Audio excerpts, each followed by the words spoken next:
Amados, abramos a escritura em Gênesis.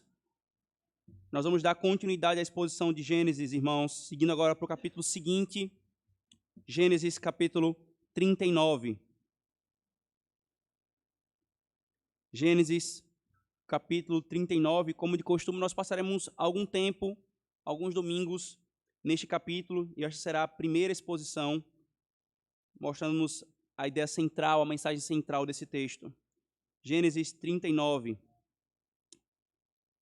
Ouça com atenção a leitura da Escritura Sagrada, porque ela é santa, irmãos. E José foi levado ao Egito, e Potifar, oficial de Faraó, capitão da guarda, homem egípcio, comprou-o da mão dos ismaelitas que o tinham levado lá. E o Senhor estava com José, e foi homem próspero, e estava na casa de seu senhor egípcio. Vendo, pois, o seu senhor que o Senhor estava com ele, e tudo o que fazia o Senhor prosperava em sua mão, José achou graça em seus olhos, e servia-o. E ele o pôs sobre a sua casa, e entregou na sua mão tudo o que tinha. E aconteceu que, desde que pusera sobre a sua casa e sobre tudo o que tinha, o Senhor abençoou a casa do egípcio por amor de José. E a bênção do Senhor foi sobre tudo o que tinha, na casa e no campo. E deixou tudo o que tinha na mão de José, de maneira que nada sabia do que estava com ele, a não ser do pão que comia. E José era formoso de porte e de semblante. E aconteceu depois destas coisas que a mulher do seu senhor pôs os seus olhos em José e disse: Deita-te comigo. Porém ele recusou e disse à mulher do seu senhor: Eis que o meu senhor não sabe do que há em casa comigo, e entregou em minha mão tudo o que tem.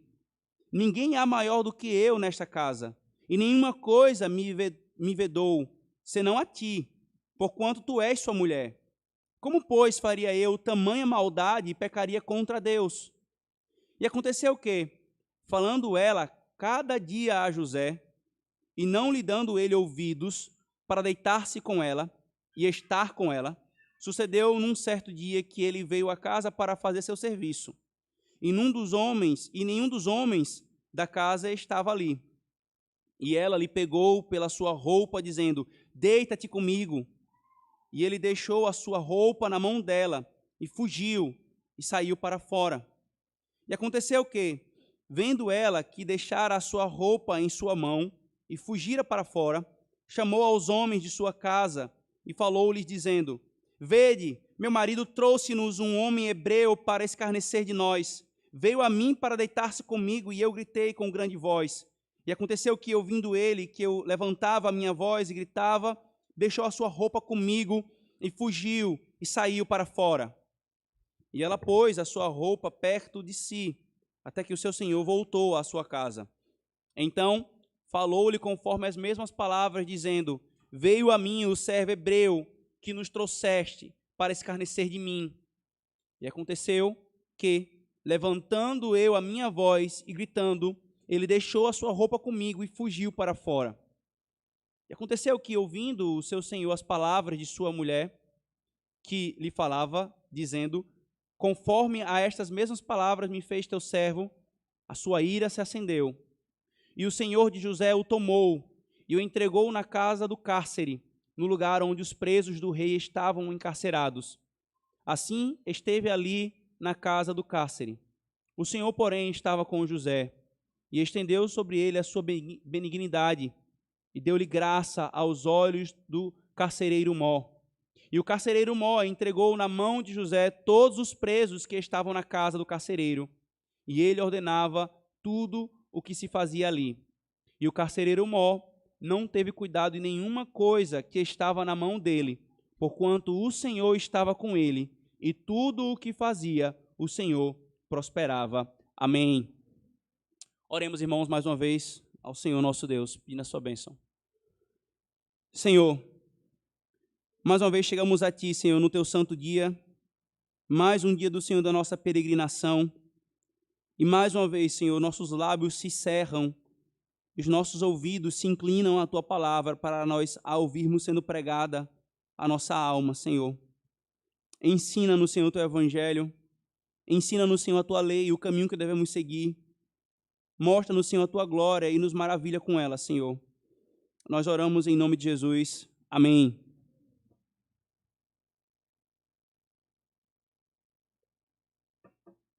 Meu querido, você já sofreu de tal forma que a única coisa que restava no seu coração era angústia e desespero? Ou pior, sofrer de tal forma injustamente, procurando fazer a coisa certa, ser tratado como se você fosse o criminoso e estivesse fazendo a coisa errada? Isto é, você foi injustiçado já alguma vez? Você já sofreu de tal forma que pensasse que o Senhor tivesse o abandonado? Como é que nós lidamos com tudo isso, irmãos?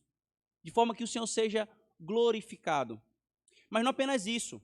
Você já foi tentado com uma tentação tão forte, que sua alma também se angustiava por causa dela? Como resistir à tentação e ao pecado? Essa narrativa, irmãos, que nós acabamos de ler, ela nos dá a resposta para essas angústias da alma humana, da nossa peregrinação, desde o sofrimento, a injustiça, até mesmo a lidar com a tentação. Mas como sempre, irmãos, mais do que nos instruir sobre isso, essa narrativa, irmãos, nos contará inúmeros aspectos da obra, do ser e da glória do nosso Senhor Jesus Cristo revelado na vida de José. Até aqui, irmãos, nós vimos que José nos é apresentado como um filho de Jacó, o seu penúltimo filho, o seu filho predileto. Claramente a Escritura diz que ele tinha um favoritismo para com José. E nós vimos todas as implicações disso lá em Gênesis capítulo 37. E o desenrolar da inveja, do ódio, da cobiça dos irmãos de José, que o levaram a vender José para os ismaelitas, onde ele foi parar no Egito. E então o capítulo 38 vem aparentemente como uma ruptura da narrativa, mas de forma muito clara o Senhor coloca o capítulo 38 nos mostrando o pecado de Judá com Tamar, de onde vem um descendente que daria continuidade à semente prometida. Então nós consideramos o capítulo 38. No capítulo 39, então, irmãos, a história volta para José, de onde parou. O capítulo 37, irmãos, terminou justamente assim. Veja, por favor. E os midianitas venderam no Egito a Potifar, versículo 36, oficial de Faraó, capitão da guarda. E aí o capítulo 39 retoma. E José foi levado ao Egito e Potifar, oficial de Faraó, capitão da guarda, homem egípcio, comprou das mãos dos ismaelitas que o tinham levado ali. O que é que o Senhor vai nos ensinar aqui, irmãos, no capítulo 39, especificamente? Ele nos ensina, irmãos, que não importa por quais caminhos a providência nos conduza, se nos conduzirá no sofrimento, na prosperidade ou no ser injustiçado, o mais importante é o Senhor estar conosco. Eu vou repetir, irmãos, qual é a mensagem principal dessa narrativa para nós, do compromisso pactual do Senhor com o seu povo em Cristo Jesus? Não importa por quais caminhos o Senhor nos conduza na sua providência, quer no sofrimento, quer na prosperidade e bonança, quer no ser injustiçado. Isso não importa. O que importa é o Senhor estar conosco. O texto, irmãos, nos apresenta um personagem muito importante nessa parte da narrativa, que é Potifar, um oficial de Faraó, de alto escalão. E até nisso aqui, irmãos, nós estamos percebendo a providência de Deus no desenrolar da narrativa, daquilo que vai culminar para o salvamento e o livramento do povo de Israel na pessoa de José. Potifar era um oficial de grandes posses e de grande condição financeira. E para ali José vai servir como escravo. Ele é comprado por Potifar. E o texto já nos apresenta isso, irmãos, que José ele foi comprado para servir como escravo. Essa é a primeira coisa que nos é dita aqui, irmãos. Depois de ser alvo da maldade dos seus irmãos, ele foi comprado para ser escravo de Potifar. Você consegue perceber o movimento que a narrativa faz? José foi de filho amado a servo. Ele foi de filho predileto e favorito a um Heres escravo na casa de um egípcio. E como nós veremos, irmãos, não qualquer servo, um servo sofredor. E aqui, irmãos, o Senhor já está nos ensinando o evangelho do nosso Senhor Jesus Cristo. Assim como José foi de filho amado a um servo sofredor, da mesma forma, irmãos, Cristo, ele foi de filho amado e continuando na condição de Deus Filho, ele se fez servo e o mais sofredor de todos os servos. José, irmãos, ele foi feito servo forçadamente, forçosamente ele foi feito servo. Na providência de Deus, no pecado dos homens, ele foi forçado a ser servo. Mas o nosso Senhor Jesus não. Ele foi voluntariamente, deliberadamente. Ele veio da glória e do seio do Pai para esse Egito, que é esse mundo, irmãos. Cristo, sendo filho amado do Pai, irmãos, se fez servo para que nós, que éramos escravos de Satanás, fôssemos feitos filhos amados em Deus. Esse movimento, irmãos, da história de José é para nos ensinar justamente isso. Toda a humilhação de José, tudo o que ele passou, não chega nem aos pés do que o nosso Senhor Jesus Cristo passou. Realmente o nosso coração se condói com José e toda a história mostra isso mesmo, essa compaixão. Poxa, José sofreu assim, dessa forma, por causa dos irmãos dele com inveja e tudo mais. Mas é para nos mostrar que tem ainda um servo sofredor que sofreu ainda mais. Se você se maravilha com a história de José, você deveria se maravilhar ainda mais com a história do Evangelho do nosso Senhor, que se humilhou. José era só um filho preferido, queridinho, 1 em 12. Cristo era o filho unigênito do Pai. José era pó. Se humilhar um pouco mais, é próprio do pó. Cristo, o Rei da Glória, e se humilhou pela sua obra redentora. É por isso que Paulo fala em Filipenses, capítulo 2, justamente sobre o estado de humilhação de Cristo, usando a linguagem do nosso catecismo. Ele diz: de sorte que haja em vós o mesmo sentimento que houve também em Cristo Jesus, que sendo em forma de Deus, não teve por usurpação ser igual a Deus, mas fez-se a si mesmo de nenhuma reputação, tomando a forma de servo, fazendo-se semelhante aos homens, e achado na forma de homem, humilhou-se a si mesmo, sendo obediente até a morte, e morte de cruz. É interessante que a gente olha a humilhação de José, irmãos, e a gente pensa, é demais para mim passar por algo parecido, ser humilhado dessa forma. E é impressionante, irmãos, o ímpeto do nosso coração. O pó que veio do nada, acha que é demais se humilhar diante de Deus, acha que é demais se humilhar diante dos homens ou ser humilhado. Mas aquele que é o Rei eterno, o Deus eterno e bendito, se humilhou. Não deveria ser assim o nosso pensamento, irmãos. José se tornou um servo sofredor humilhado. Ele perdeu o seu manto de glória de filho querido.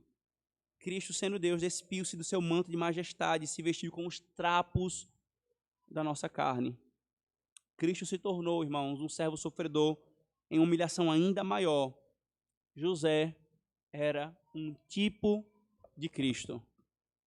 Para que você olhasse para José e não simplesmente ficasse com pena de José, mas que você olhasse para José e visse a glória do Cristo Redentor de pecadores.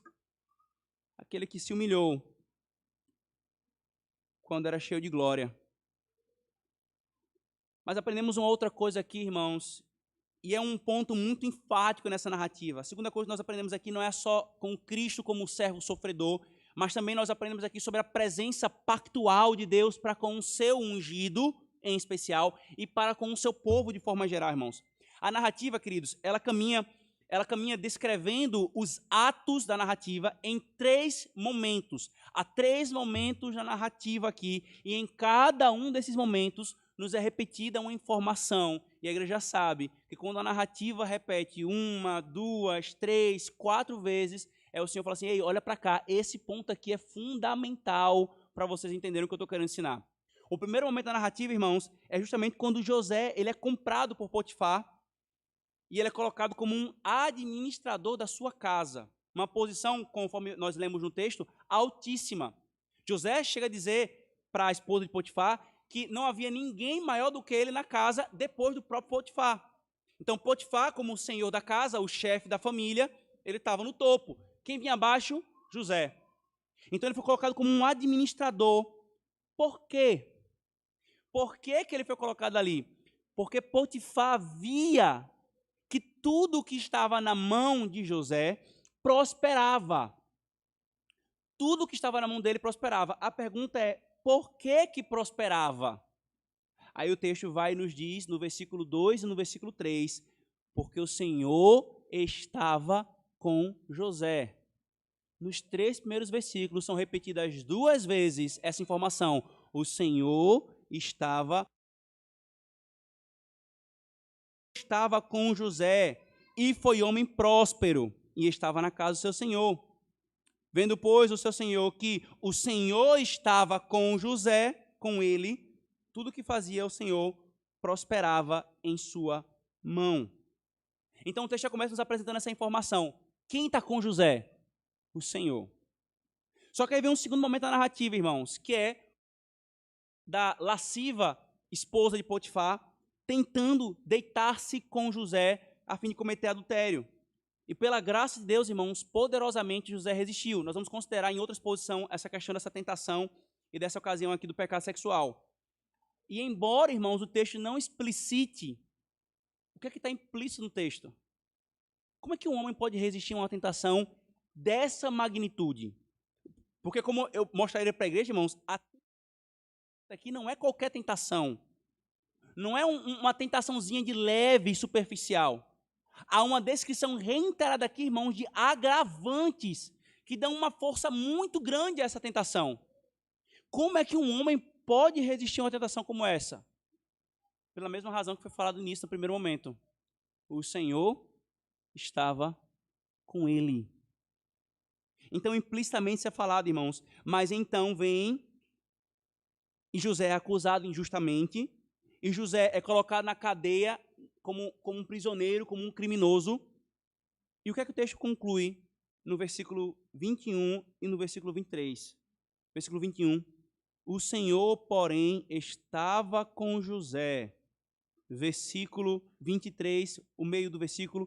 Porquanto o Senhor estava com ele. Você consegue perceber, meu querido? Enfaticamente o texto está repetindo essa informação. O Senhor estava com ele, o Senhor estava com ele, o Senhor estava com ele, o Senhor estava com ele. Nestes 3 momentos, irmãos, essa informação para que nós entendamos que essa é a mensagem central. O narrador quer mostrar o tempo todo que José sofria injustamente e não sofria por punição do Senhor. Não sofria porque ele era um reprovado do Senhor. Nos mostrando, irmãos, como nós vamos considerar à noite, que o sofrimento ele não é meramente uma punição de Deus e nem ao desfavor sobre aquele que sofre necessariamente. O Senhor estava com José. O que é que nós aprendemos com isso, irmãos? Note bem que foi repetido várias vezes que o Senhor estava com José em cada momento diferente da narrativa. Ele estava com José na prosperidade, ele estava com José na tentação, ele estava com José no sofrimento e na injustiça. O Senhor estava com José. O que nós aprendemos, irmãos? Não importa qual seja a minha condição, não importa qual seja a minha condição, o importante é que o Senhor esteja comigo. Se eu sou pobre, se eu sou rico, se eu estou doente, se eu estou com saúde, se eu prosperei ou se eu quebrei, não importa. Essa não é a questão mais fundamental da vida e da existência humana. A questão que toda a alma do homem deveria se perguntar: o Senhor está comigo? O Senhor estava com José se você perceber também na narrativa, na casa do seu pai, na custódia dos ismaelitas, na casa de Potifar e na prisão. O texto descreve tudo isso para também nos mostrar que a questão não é onde estamos, qual o lugar onde nós estamos, mas se o Senhor está conosco. Irmãos, essa é a questão mais importante da vida humana. Se o Senhor está ou não conosco. Se há ou não a presença favorável de Deus para conosco. Porque, veja, a presença de Deus, ela está diante de todos os homens, todos, de ímpios e piedosos, de crentes e não crentes. Mas a presença especial de Deus, a presença favorável de Deus, ela só é dada por meio de Cristo. E o Senhor fez questão, irmão, de enfatizar isso, como essa é a marca que distingue homens de homens, que distingue a humanidade caída do seu povo. O que é que distingue? É riqueza dessa era? Não. É conhecimento pelo conhecimento? Não. O que é que distingue a igreja do restante da humanidade?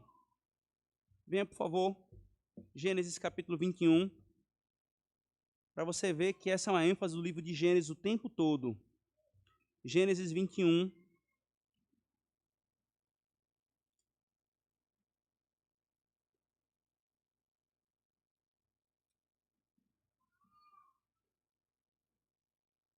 E aconteceu naquele mesmo tempo que Abimeleque, com Ficol, príncipe do seu exército, falou com Abraão, dizendo: Deus é contigo em tudo o que fazes. Versículo 20, capítulo 23, 26, por favor. Capítulo 26, versículo 3.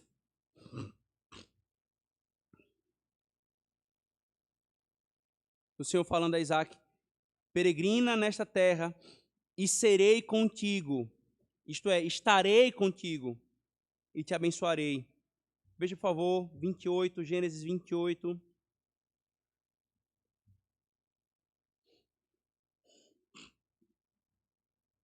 Versículo 15. E eis que estou contigo e te guardarei por onde quer que fores. Agora veja, irmãos, isso vai sendo revelado reiteradamente até que chegue em Êxodo capítulo 33. Essa mesma mensagem, irmãos, ela vai se repetindo em toda a Escritura. Esse mesmo conceito. Agora veja Êxodo 33, versículos 15 e 16. Quando o Senhor quis abandonar o seu povo para destruí-lo e fazer uma nova nação a partir de Moisés, olha aqui o que é dito. Êxodo 33.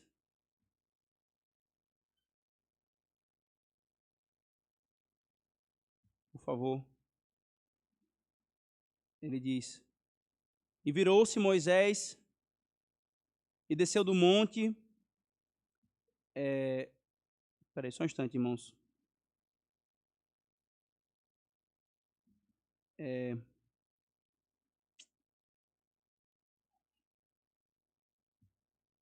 Ok.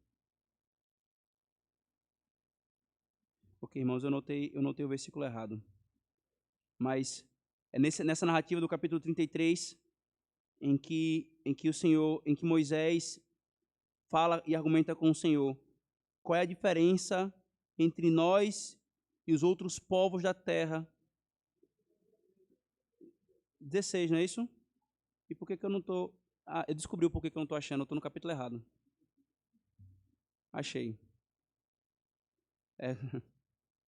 Êxodo 33, não 32. 33, versículo 15 e 16. Então lhe disse: se tua presença não fores conosco, não nos faças subir daqui. Como, pois, se saberá agora que tenho achado graça aos teus olhos, eu e o teu povo? Acaso não é porque por andares tu conosco, de modo a sermos separados, eu e o teu povo, de todos os povos que há sobre a face da terra? Então, note, irmãos, que essa é uma mensagem repetida o tempo todo. Isso vai se repetir em Êxodo 25, 8, quando o Senhor fala que quer o tabernáculo no meio do povo, para que ele faça habitação no meio de Israel. quando ele vai encorajar o seu povo, Josué 1:9, ele diz: eu estou com vocês. Salmo 46, o povo de Israel canta: o Senhor está no meio do seu povo. Até que chega em Mateus 28. E qual é a promessa de Cristo? As últimas palavras de Cristo sobre a terra antes de ser assunto aos céus. Eis que eu estou convosco até a consumação dos séculos. A presença favorável do Senhor com o seu povo, irmãos, é a coisa mais importante para um homem. Os inimigos da igreja, irmãos, os homens maus, eles podem nos separar das pessoas que nós amamos. A providência pode nos separar uns dos outros, dos nossos amigos, pode nos privar de presença de inúmeras pessoas, mas jamais poderá privar o seu povo da presença favorável de Deus. Quando José não tinha nenhum dos seus parentes consigo, quem estava ainda com ele? Deus. Quando ele estava longe da sua terra natal, quem estava com ele? Deus. Favoravelmente com ele. José foi separado do seu pai, mas ele jamais foi separado da presença do Senhor, porque Deus estava com ele. Por isso, meus irmãos, a nossa maior preocupação não deve ser se vamos sofrer ou não, se seremos injustiçados ou não. Homens carnais se preocupam com isso apenas. A nossa maior preocupação deve ser: estou com o Senhor ou não? O Senhor está comigo ou não? Podemos ter tudo desta era. Podemos estar na presença de todos desta era. Mas se o Senhor não estiver conosco, seremos nada. Teremos nada. E sozinho nós estaremos, irmãos. E sozinho nós estaremos. Também podemos estar sozinhos. Mas se o Senhor estiver conosco, tal solitude não nos atormentará. E aí você pode ler a narrativa de José e se pensar: como é que ele aguentou tudo isso? Se fosse eu, num primeiro momento, eu já tinha sucumbido. Por causa disso. O que consolava ele?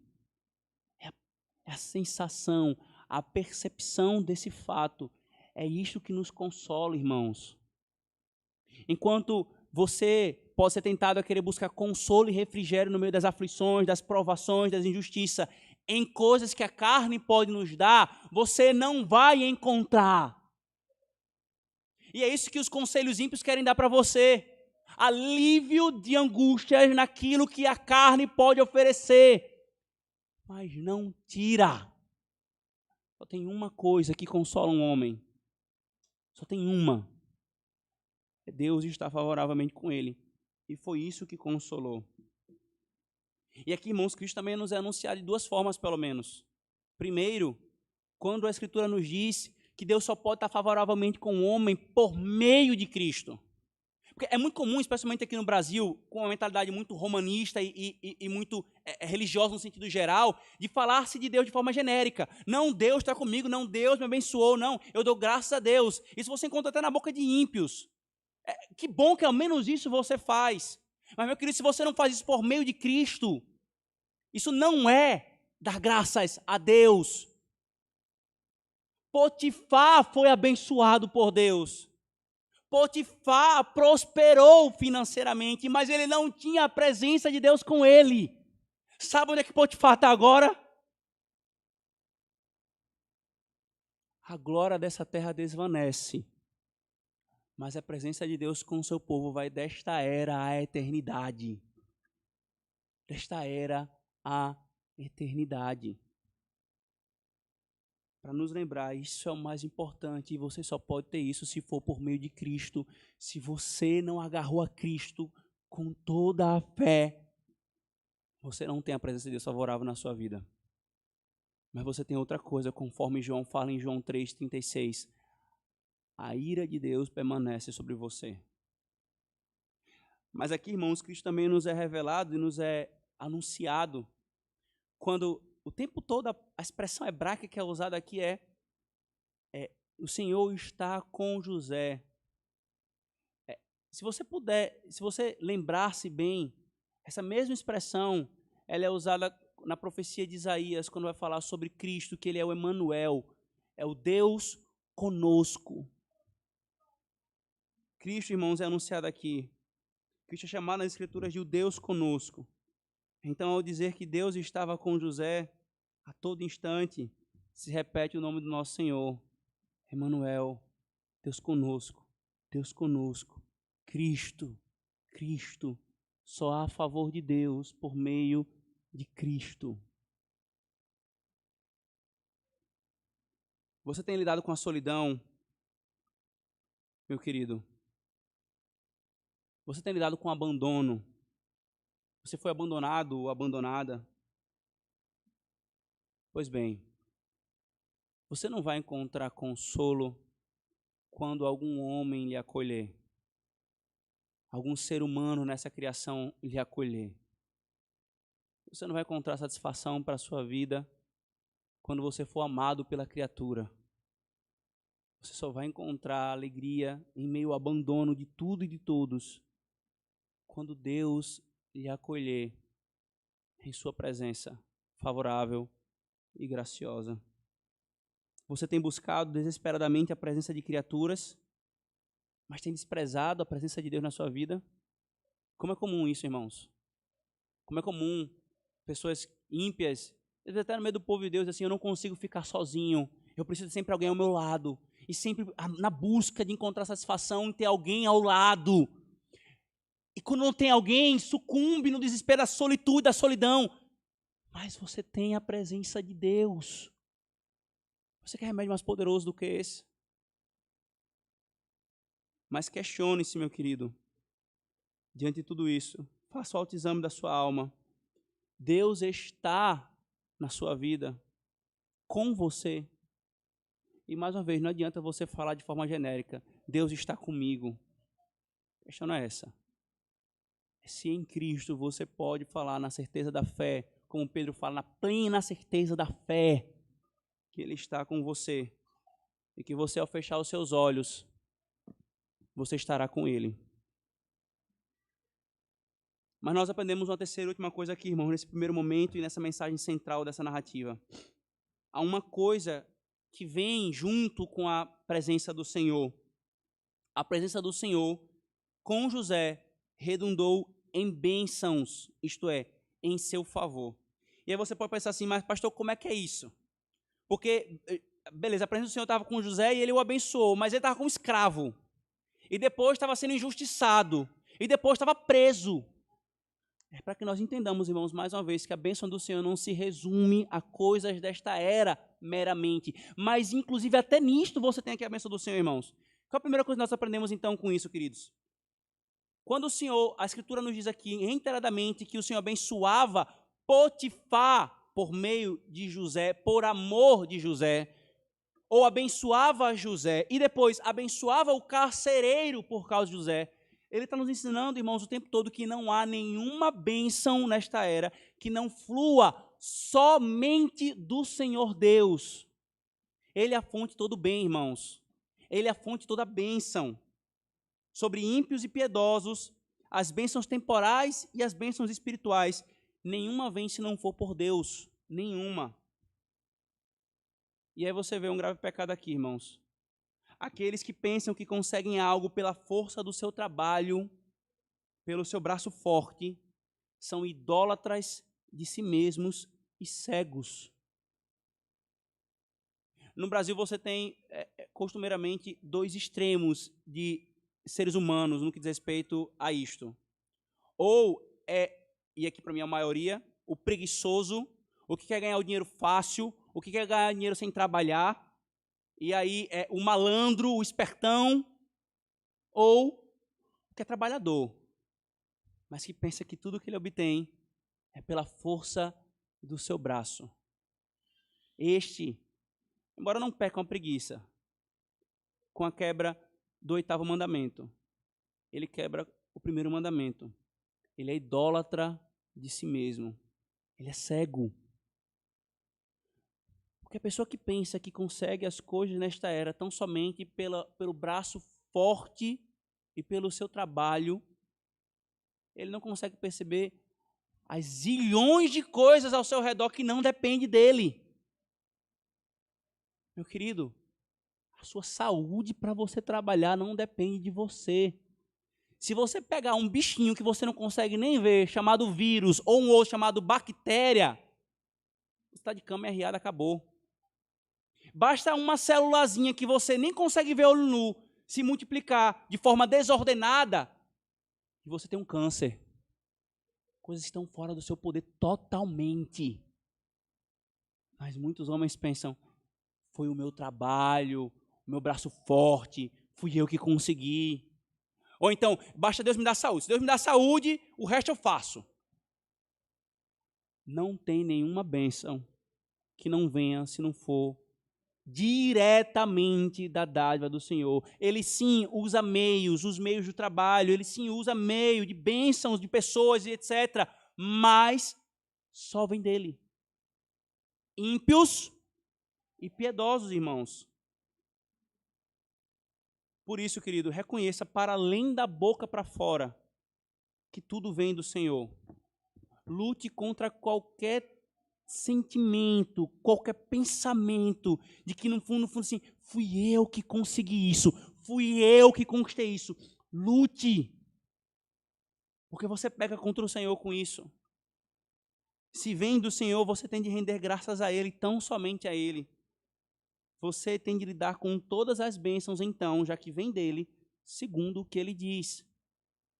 Bênção financeira, bênção do trabalho, bênção de uma família, bênção da saúde, tudo você tem que lidar como Deus diz. Porque se você recebe a bênção da parte dele, se você recebe alguma bem-aventurança temporal, por exemplo, você tem que render graças. Mas não apenas render graças e, tá bom, Deus, valeu aí, viu? Eu vou agora usufruir aqui do meu jeito essa coisa. Não, ele dá, ele diz, use como eu mando. Porque também, se eu recebo e não uso como ele manda, eu também não estou reconhecendo que aquilo veio dele. De alguma forma eu estou dizendo, é meu, absolutamente meu, e eu vou usar como eu quero. Isso também é uma expressão de ingratidão. Não adianta você reconhecer da boca para fora que vem do Senhor e desprezar o Senhor que deu isso. E esse é um dos pecados de Potifar, como nós vamos considerar na próxima exposição domingo que vem. Deus abençoou. O texto diz que ele via que era Javé, o texto diz. Potifar viu que Javé, o Deus dos hebreus, abençoava José. E em que momento Potifar se voltou em adoração ao Deus Javé? Por isso, irmãos, nós aprendemos também aqui que o Senhor pode dar bênçãos por algum tempo, até mesmo aos ímpios, com quem ele está irado, até trazê-los ao arrependimento. Mas caso eles não venham ao arrependimento, tais bênçãos serão agravamento do juízo. Potifar, um ímpio, um pagão, percebia a bênção do Senhor. Aí você aprende que é possível um ímpio ver e reconhecer a bênção do Senhor sobre o seu povo, e ainda assim não se voltarem para Deus. Já viu isso? Às vezes a pessoa não crê no Senhor, não teme ao Senhor, e aí veio uma família bem ordenada da que teme ao Senhor, aí vem a bênção do Senhor do trabalho sobre aqueles que temem ao Senhor, aí vem a bênção de uma alma em paz e tranquila, estável, e assim, Deus tem te abençoado. Deus tem abençoado mesmo. Mas a pergunta é, o que você que reconhece a bênção de Deus na vida do seu povo fará diante disso? E muitos tão somente dão com o ombro, desprezam e desconsideram isso e seguem longe do Senhor. Não só o testemunhar a bênção sobre o povo dele, mas o receber tais bênçãos sem se voltar para ele. É brasas vivas sendo acumuladas sobre a cabeça dos ímpios. Normalmente, nas discussões teológicas, muitas pessoas amam falar da expressão graça comum. Já expliquei para a igreja que eu penso que essa é uma expressão equivocada, teologicamente errada e imprecisa. A providência bondosa do Senhor para com todos, a graça é sempre redentiva. sempre é redentora. Mas nessa discussão toda, sempre eles enfatizam como que o Senhor abençoa os ímpios, como que dão dons para os ímpios. Mas não se fala muito do propósito para isso. Como nós vamos ver também, irmãos, Deus abençoou José, ou melhor, Potifar por meio de José, por amor de José, para abençoar José. Você consegue perceber que José era um escravo, mas era um escravo premium? Ele estava lá em cima. Ele não estava sendo pisado e torturado. Por quê? Por meio da bênção que Deus deu a Potifar, o seu coração se apazigua com relação àquele escravo e ele passa a tratá-lo com candura. Você percebe? Mesmo no sofrimento, o Senhor trazendo alívio para José. A bênção que ele deu para Potifar era para resvalar em José. Ou então, quando ele abençoa os ímpios de tal forma, com dons, para redundar em conhecimento das ciências, do cuidado para o corpo, do alívio para as aflições. Pouco destacam isso, mas deve ser destacado.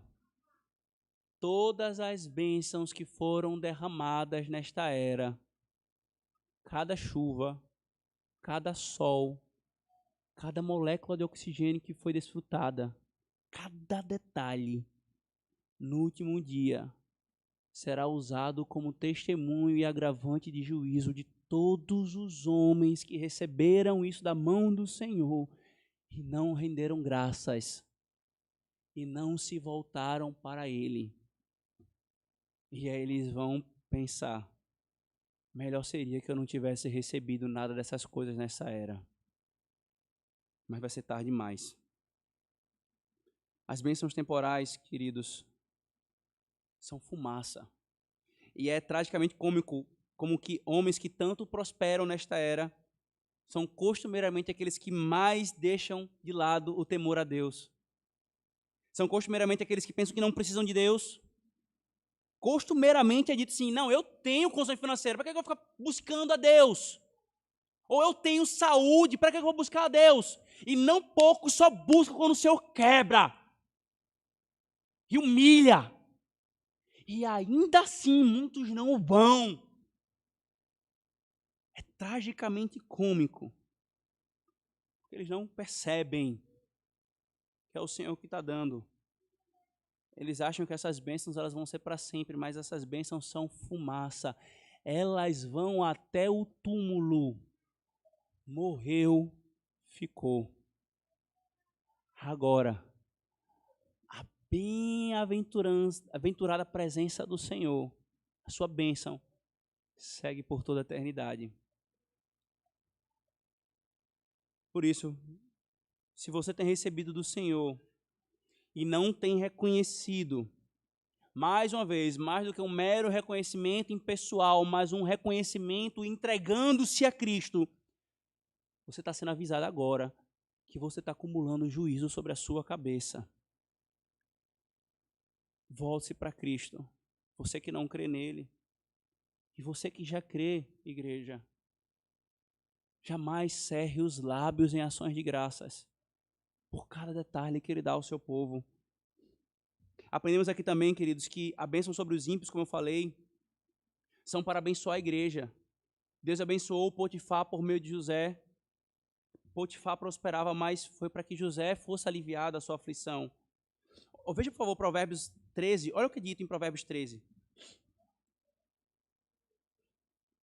O texto faz um contraste entre o homem de bem, o homem piedoso. Vamos ler.